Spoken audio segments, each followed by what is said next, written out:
My boss's secret life was about to ruin mine until I flipped the script. Working under my boss was a nightmare from day one.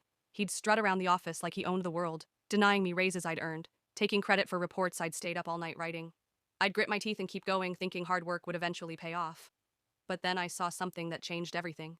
It was a Friday night, and I'd stopped by this dive bar near my place to unwind after another brutal week.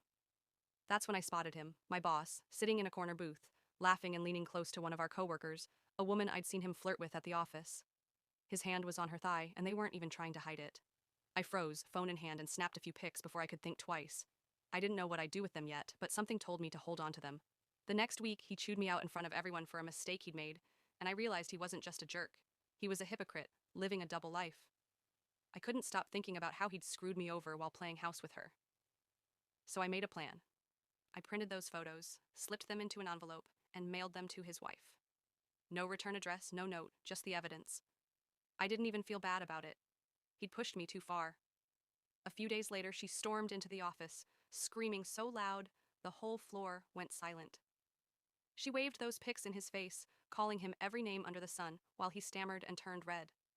By the end of the day, HR called him in, and word spread he'd been canned for conduct violations. I kept my head down, acting surprised like everyone else, but inside I was grinning. His desk was empty by Monday, and I heard his wife kicked him out too. A month later, they posted his job opening, and I applied. Landed it with a fat raise. Now I sit where he used to, running the show, while he's out there somewhere, probably still trying to figure out who sent those pics. I'll never tell, but I'll always know. Sometimes you gotta fight dirty to come out clean.